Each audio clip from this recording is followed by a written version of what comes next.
오늘 말씀해 보면 너희가 거룩하게 입맞춤으로 서로 문안하라 라는 말이 나옵니다. 입맞춤이라고 하니까 제가 어린 시절에 이제 보던 방송이 생각났습니다. 저희 집 아침에 일어나면 먼저 예배를 드리고 아침을 먹으면서 TV를 보는데요, 학교 가기 전에 보던 어린이 프로가 있는데 아마 제 이름 얘기하면 아실 거예요. 뽀뽀뽀라고. 기억나십니까? 그래서 제가 이 뽀뽀뽀가 갑자기 기억이 나서 인터넷을 찾아봤더니 85년도 이 오프닝송이 있더라고요. 한번 잠깐 들어보고 설교를 시작하겠습니다.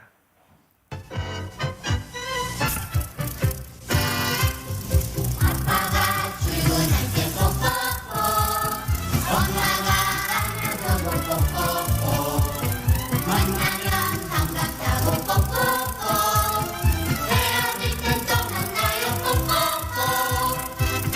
우리는 우리 언제니 뽀뽀뽀 친구, 뽀뽀뽀 뽀뽀뽀 친구야. 새롭죠? 예전에 저런 그림이 있었나 싶을 정도로 새롭더라고요. 여기서 보면 아빠가 출근할 때 뽀뽀해주고, 엄마가 안아주면 뽀뽀해주고, 만나면 반갑다고, 헤어질 땐 또 만나자고 뽀뽀해요. 이 뽀뽀가 뭘까요? 인사죠, 인사. 실제로 뽀뽀하자는 얘기가 아니라 인사하는 거죠. 오늘 말씀에 나오는 입맞춤도 인사였습니다. 고대 근동 지방에 이제 우리 흔히 영화 보면 볼뽀뽀하는 거 나오죠. 남자 여자 얼굴 이렇게 맞대면서 하는 이런 걸 그 입맞춤이라고 이야기하거든요. 그 당시에는 남자끼리, 여자는 여자끼리 인사를 나누었대요. 심지어 이것이 보편적이었기 때문에 2세기경에는 교회 안에도 예배 순서 중에 서로 입맞춤으로 이제 인사하는 그런 예식도 있었다고 합니다. 오늘 로마서 16장 전체는 사도 바울이 많은 사람들에게 사랑과 감사의 마음을 담아서 문안 인사하는 그런 글입니다. 얼마 전에 이제 주일 그 성경 공부반이 종강을 했는데요, 마지막 모임 때 이제 한 집사님이 이런 말씀을 하셨어요. 로마서 16장이 이제 로마서 마지막이었는데, 예전에 로마서 16장을 읽으면서 이렇게 많은 이름들이 나열되어 있는 것을 보면서 지루하다는 생각이 들었습니다. 그런데 이번에 이제 성경 공부를 하면서 한번 드는 생각이, 예전에는 한 번에 그냥 고맙다라고 하면 될 거를 왜 다 이름을 일일이 나열하나 했지만, 이제 일면 한 사람 한 사람 이렇게 인사하는 모습을 보니까 바울이 참 행복한 목회를 했구나라는 생각이 들었습니다. 바울을 위해서 목숨을 내줄 만큼 사랑해 줬던 사람도 있고, 바울이 전도를 해서 예배를 드려야 되니까 자기 집을 내어주는 사람들도 있고, 이 모양 저 모양으로 바울을 섬기는 그 모습들을 보면서 바울이 참 행복한 사역을 하지 않았을까라는 생각이 들었다는 이야기를 하시는데, 그 이야기를 듣고 정말 그렇겠다라는 생각이 들었습니다. 만약 바울을 도와주는 사람 없었다면 바울은 하나님을 위해 열심히 사역했겠지만 별로 행복하지는 않았을 수 있습니다. 이렇게 많은 사람들에게 문안 인사를 하면서 그 사람들을 떠올릴 때 바울은 얼마나 행복했을까요? 한 사람 한 사람을 떠올릴 때 그 입에 미소가 있지 않았을까요? 담임 목사님께서도 올해 이제 마지막으로 사역을 하십니다. 목사님이 마지막으로 누군가에게 인사를 한다고 한다면 한 분 한 분 떠올리실 때 그 마음속에 누구 덕분에 참 내가 행복한 목회를 했어, 내가 누구 덕분에 참 그 힘이 나는 목회를 했어, 이렇게 인사할 수 있는 대상이 여기 계신 여러분들이기 원합니다. 그리고 또 하나는 새로 오신 목사님이 앞으로 목회하실 때 어느 권사님이, 어느 집사님이, 어느 장로님이 참 도와주셔서 내 목회가 행복하다라는 고백을 했으면 좋겠는데, 그 고백의 대상도 여러분들이 되시길 바랍니다. 로마서 16장에 보면 문안하라는 말이 22번 나와요. 거기 보면 사도 바울이 하는 문안은 인사는 18번이고 또 직접 언급한 대상은 27명이에요. 그 다음에 교회를 위해서 또 속한 사람들을 위해서 총 30번 문안 인사를 하는데, 여기서는 단순한 인사가 아니고 사랑과 감사의 표현입니다. 여기 나온 사람들은 우리가 하는 사람입니다. 사도 바울이 아니었으면 이름도 들어보지 못할 사람들이 대부분이에요. 그런데 우리는 모르지만 사도 바울에게는 감사한 사람들이었고 이 사람들 덕분에 힘이 났던 그런 사람들의 이름이었습니다. 우리가 알고 있는 사도 바울이 사도 바울 될 수 있었던 것은 이렇게 묵묵히 뒤에서 이름도 없이 빚도 없이 바울의 사역을 도와주었던 사람들이 있었기 때문입니다. 이렇게 돕는 사람들이 없었다면 아마도 힘든 사역을 하지 않았을까 생각이 듭니다. 주님을 위해서 목숨 걸고 매맞아가며 죽을 고비를 넘겨가며 아무도 도와주지 않고 아무도 알아주지 않았다면 얼마나 힘들었겠어요. 근데 바울이 어렵고 힘들 때마다 시시때때로 도와주는 사람들, 바울을 사랑하는 사람들, 또한 자기가 전도한 사람들이 믿음이 성장해서 복음을 위해 일하는 모습을 보면서 바울이 얼마나 행복했을까요? 예화 중에 가장 강한 사람이라는 예화가 있습니다. 어떤 사람이 이종 격투기 선수예요. 그럼 싸움을 굉장히 잘하고 등치가 좋고 힘이 센 사람이에요. 이 사람이 TV 프로 나와서 이렇게 얘기했대요. 평범한 사람이라면 많은 사람들이 나에게 달려들어도 절대 나를 쓰러뜨릴 수 없습니다. 나는 그만큼 강합니다. 그랬더니 이 TV 아나운서가 진짜요? 그래서 사람을 10명을 불러서 덤비게 했더니 이 사람이 어떻게 됐을까요? 금방 넘어져 버렸어요. 그러니까 사람이 자기가 강하다고 강한 게 아니에요. 그래서 맹자가 이런 말을 했대요. 득도 다 줘. 도를 얻은 사람은 도와주는 사람이 많다라는 뜻이래요. 평소에 주위 사람들로부터 인심을 얻은 사람들, 그래서 도를 잃어서 남들에게 잘 베풀어주는 사람은 도와주는 사람이 많기 때문에 이 사람이 진짜로 강한 사람이다라고 이야기를 합니다. 사도 바울이 예수님을 만나기 전에 강한 사람이었어요? 스스로 생각하기에 강한 사람이었어요? 배울 만큼 배우고 로마 시민권도 가지고 있고 재산도 어느 정도 있고 학벌도 좋고 남들한테 뒤지는 것이 아무것도 없는 사람이었어요. 근데 사도 바울이 가장 강한 사람이었을까요? 시대를 지나도 사람들이 인정해주고 기억할 만큼 강한 사람이었을까요? 아니었을 거예요. 근데 사도 바울이 십자가의 도를 얻은 이후로 사도 바울은 수천 년이 지나도록 많은 사람들이 인정하는 믿음의 거장입니다. 믿음의 거인이고요, 강한 사람입니다. 누구도 사도 바울을 약하다고 이야기하지 않습니다. 왜냐하면 사도 바울이 사도 바울 되는 데 있어서 그만큼 옆에서 도와주던 사람들이 많았기 때문입니다. 로마서 16장을 보면 이제 문안 인사를 하기 전에 1절과 2절을 보면 사도 바울이 로마 교회에 편지를 쓰게 된 이유를 설명을 합니다. 자기가 로마 교회에 직접 가고 싶었지만 예루살렘 교회에 문제가 있어서 자기가 그곳을 가야 되기 때문에 직접 가지 못하고 베베를 통해 제가 편지를 보내니까 베베한테 잘해 주십시오. 그리고 3절부터 인사를 하게 되는데 3절 제일 처음에 누가 나오냐면 브리스가와 아굴라가 나옵니다. 다른 말로는 브리스길라와 아굴라입니다. 이 사람들은 고린도에서 사도 바울을 처음 만났어요. 함께 천막 짓는 일을 하면서 함께 복음을 전하던 사람이에요. 1년 6개월 함께 지나면서 사도 바울을 얼마나 사랑했는지 사도 바울이 평가하기에 나를 위해서는 자기 목숨까지도 내어줄 만큼 나를 사랑해준 분들이었다. 그래서 제일 먼저 이분들에게 안부 인사를 전하고 그 이후로 5절부터 16절까지 24명의 사람들을 언급하면서 계속해서 안부 인사를 전합니다. 근데 여기 보면 여자분들의 이름도 많이 있고요, 학자들에 의하면 당시 로마 황실에서 일하던 사람들도 많이 있었대요. 이 이야기는 기독교가 초기 일찍부터 로마 황실에도 복음이 전해졌고 또한 교회 안에서 여성분들이 많은 활동을 했다는 이야기가 됩니다. 근데 우리가 보기에는 저 사람들 다 일일이 저렇게 이름을 다 기억하고 이야기해야 되나 싶지만 사도 바울은 사람들 이름을 이야기하면서 표현을 다 다르게 해요. 그러니까 그 사람들에 대한 세세한 부분 하나하나까지를 다 기억하고 있었다는 거예요. 이것은 비록 다 문안 인사를 하지 못했겠지만 다른 사람들에게도 세세한 관심을 가지고 있었다는 표현입니다. 사도 바울이 이렇게 문안할 사람이 많았다는 것은 다른 한편으로는 사랑을 많이 받았다는 이야기입니다. 바울은 어렵게 사역했지만 그만큼 많은 사랑을 받았습니다. 바울을 위해서 목숨을 내어줄 사람도 있었고, 바울이 전도를 할 때에 자기 집을 교회 처소로, 예배 처소로 내어주는 사람도 있었고, 또한 바울이 어렵고 힘들 때마다 물질적으로 기도로 도와주는 많은 사람들이 있었습니다. 무난할 사람이 많다는 것은 그만큼 행복하다는 뜻인데요, 만약 여러분들이 오늘 누군가를 떠올리면서 무난해야 된다라고 생각하신다면 몇 분이나 계십니까?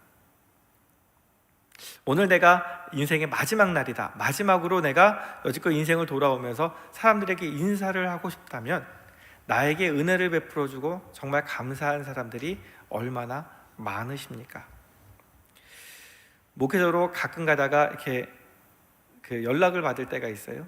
제가 이제 많은 교회를 다니지 않았지만 몇몇 교회를 다녔어요. 근데 처음 사역했던 교회부터 여지껏 거쳐온 교회들에서 1년에 한 번 또는 몇 년에 한 번이라도 가끔 연락을 주시는 분들이 계세요. 잘 지내시냐고, 그리고 저를 위해서 기도하고 있다고.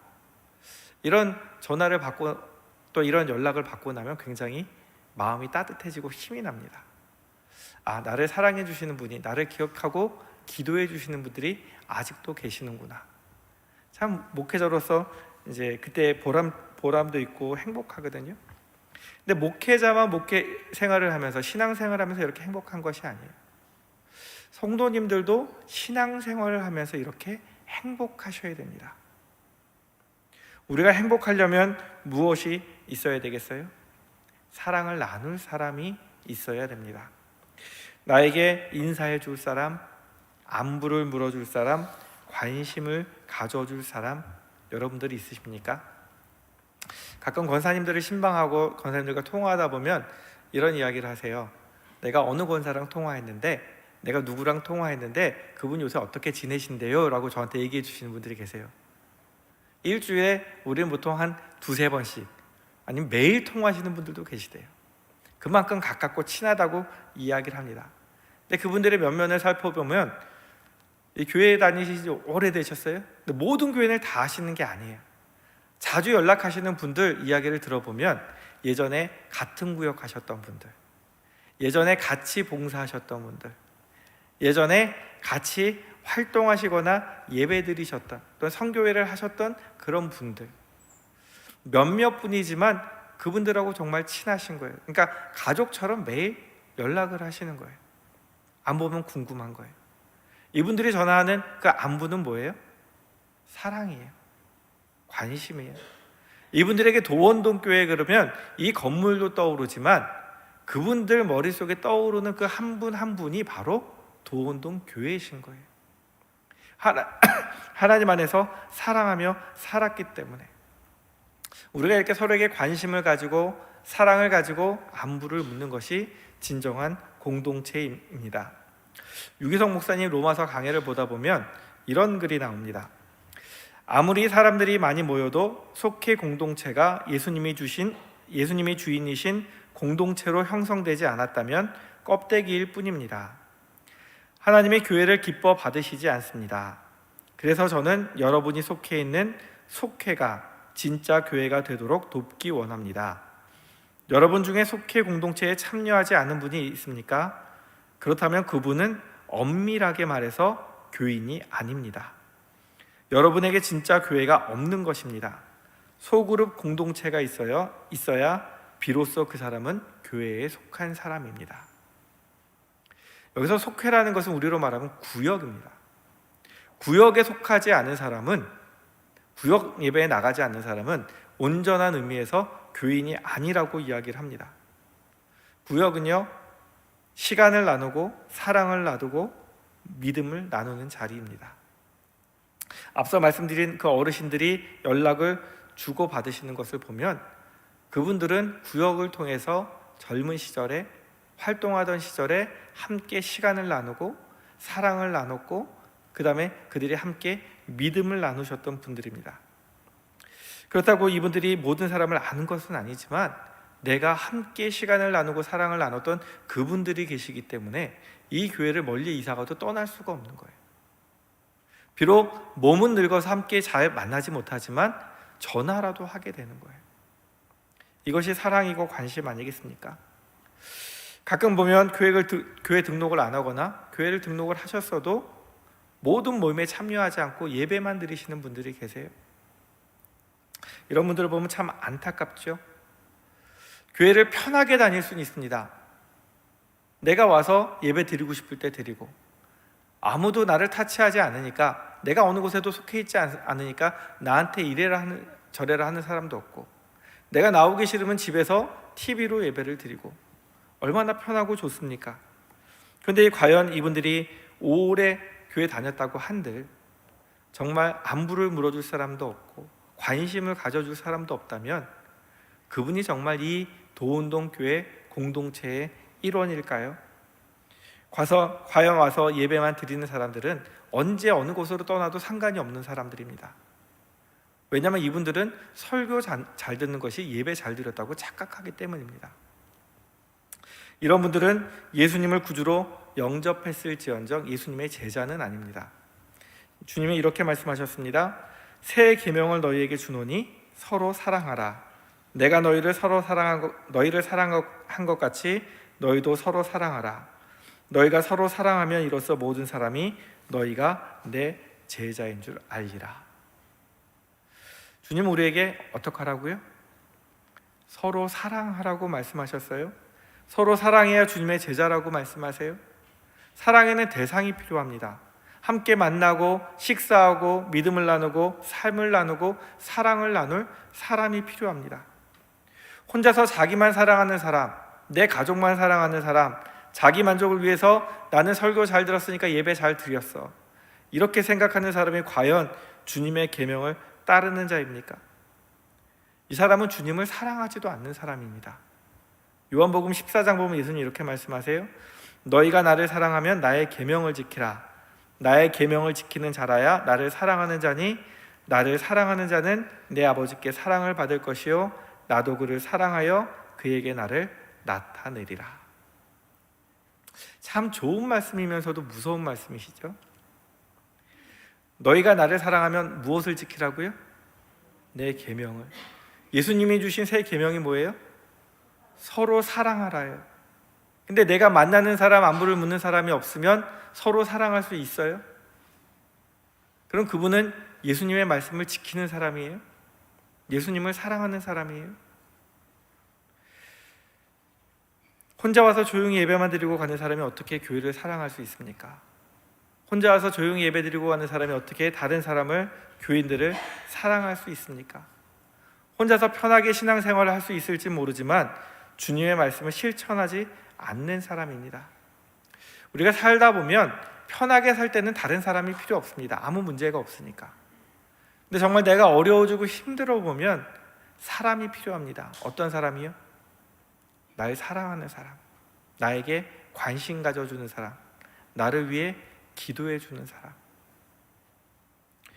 우리가 사람들과 함께 하다 보면 상처를 받기도 하지만 힘든 일이 많기도 하지만 그러나 그 반면에 좋은 점도 많이 있고요, 사랑하면서 느끼는 행복도 많이 있습니다.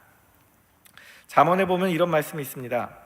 소가 없으면 구유는 깨끗하려니와 소의 힘으로 얻는 것이 많으니라.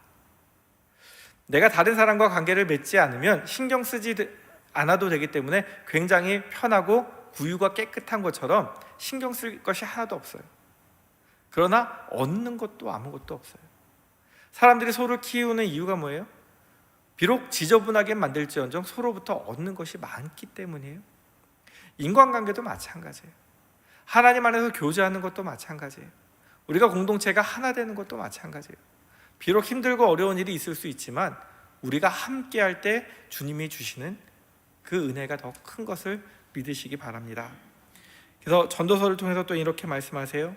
두 사람이 한 사람보다 나음은 그들이 수고함으로 좋은 상을 얻을 것입니다. 혹시 그들이 넘어지거나 하나가 그 동물을 붙들어 일으키려니와 홀로 있어 넘어지고 붙들어 일으킬 자가 없는 자에게는 화가 있으리라. 또 두 사람이 함께 누우면 따뜻하거니와 한 사람이면 어찌 따뜻하랴. 한 사람이면 패하겠거니와 두 사람이면 맞설 수 있나니 세 겹줄은 쉽게 끊어지지 아니하느니라. 한국 교회가 점점 힘을 잃어가는 이유 중에 하나는 공동체성을 잃어가기 때문이라고 생각을 합니다.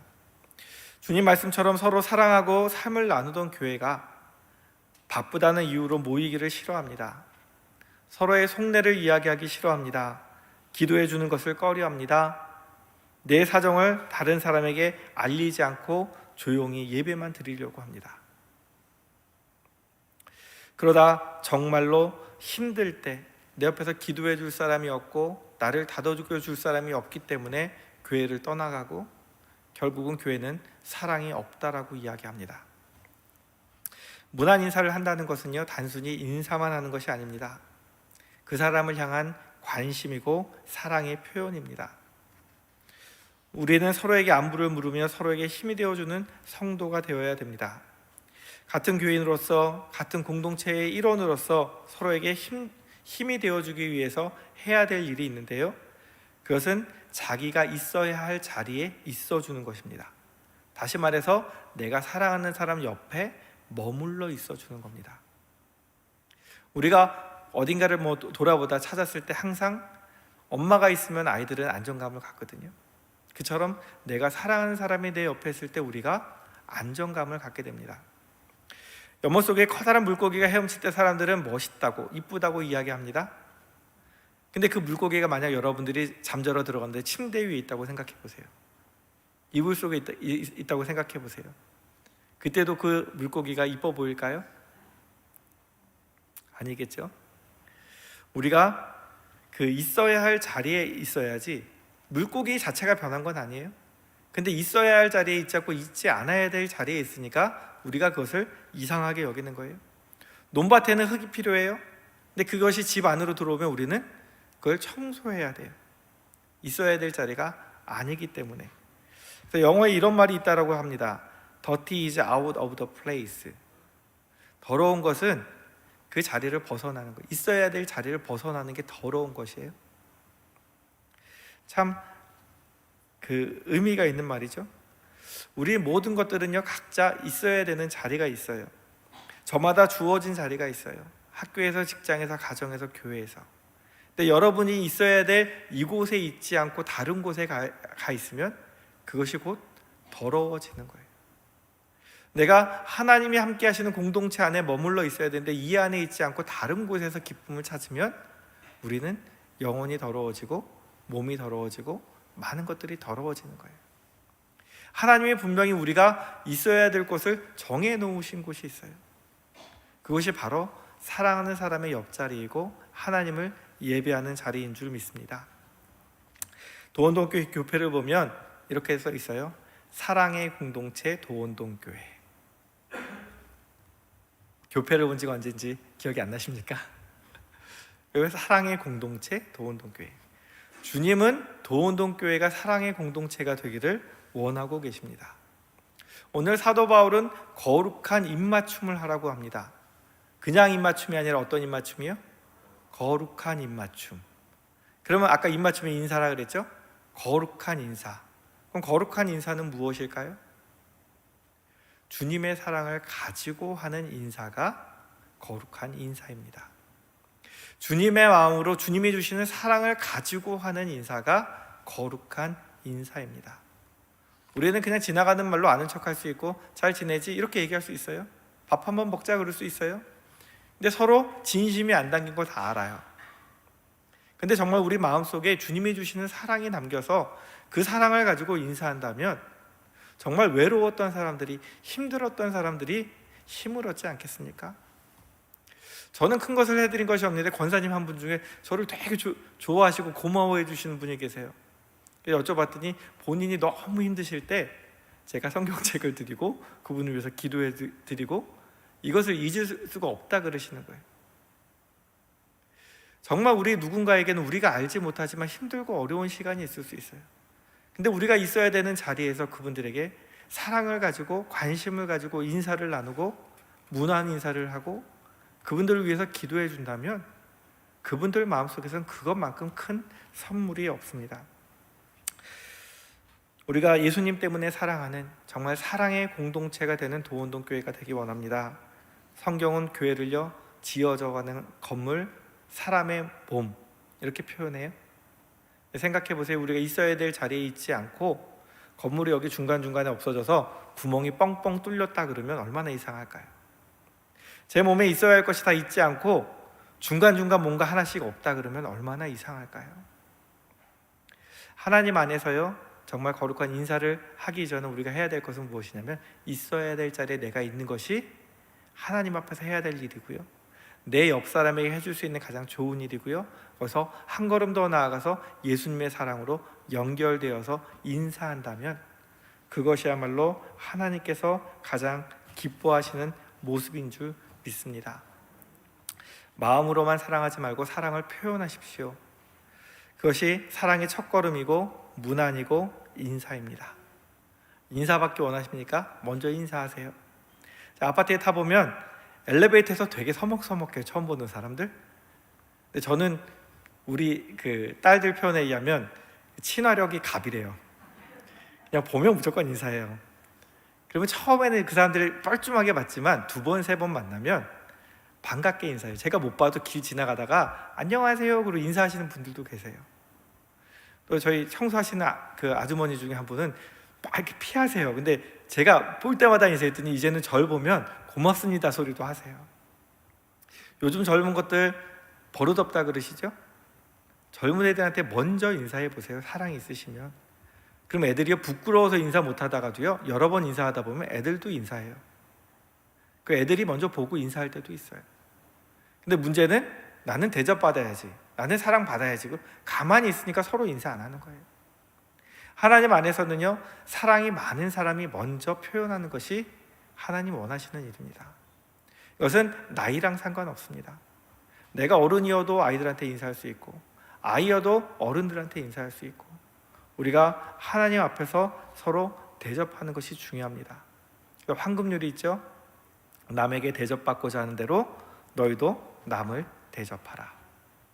먼저 사랑하고 먼저 인사하고 먼저 안부를 물으시기 바랍니다.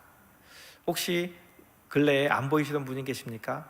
이번 주 중에 돌아가셔서 그분들에게 안부 전화하셨으면 좋겠습니다. 오늘 말씀을 다시 읽겠습니다. 너희가 거룩하게 입맞춤으로 서로 문안하라. 그리스도의 모든 교회가 다 너희에게 문안하느니라. 우리의 인생의 마지막이 왔을 때 우리가 누군가에게 인사를 해야지, 누군가에게 감사를 표현해야지라고 생각했을 때 떠오르시는 분이 많으시다면 그분은 정말 행복한 신앙생활을 하신 분입니다. 행복한 삶을 사신 분입니다. 근데 내 머릿속에 인사하고 싶은 사람이 한 사람도 없다면 그분은 정말 불행한 삶을 살아오신 겁니다. 우리가 하나님 안에서 서로를 귀히 여기고 서로를 사랑하고 격려하며 서로를 세워주며 서로 문안 인사드리는 그러한 행복한 성도가 되었으면 좋겠습니다. 올 한 해 하나님 안에서 서로 인사하면서 우리의 공동체성이 회복되고 사랑이 회복되고 하나님 원하시는 사랑의 공동체를 만들어가는 도원동교회 성도님들과 제가 되기 원합니다. 기도하시겠습니다. 하나님 아버지, 거룩한 입맞춤으로 서로 문안하라고 하신 것처럼 서로 문안하며 사랑을 나누는 사랑의 공동체가 되게 하여 주옵소서. 주님의 가족으로 보내주신 성도들을 사랑하며 서로 관심을 가지고 함께 사랑하고 예배하며 같은 교회 공동체의 공동체성이 회복되는 2023년이 되기 원합니다. 저희에게 주님의 사랑을 깨닫게 하셔서 주님의 세우신 자리에서 주님의 나에게 베풀어 주신 사랑을 나도 다른 사람에게 베푸는 사람 되게 하여 주옵소서. 먼저 인사하고 먼저 사랑을 표현하는 성도가 되게 하여 주옵소서. 세월이 지날수록 서로에게 고마운 존재가 되게 하시고 사랑의 기억으로 서로를 이야기할 수 있는 진정한 사랑의 가족으로 살 수 있도록 인도하여 주옵소서. 예수님의 이름으로 기도드립니다. 아멘.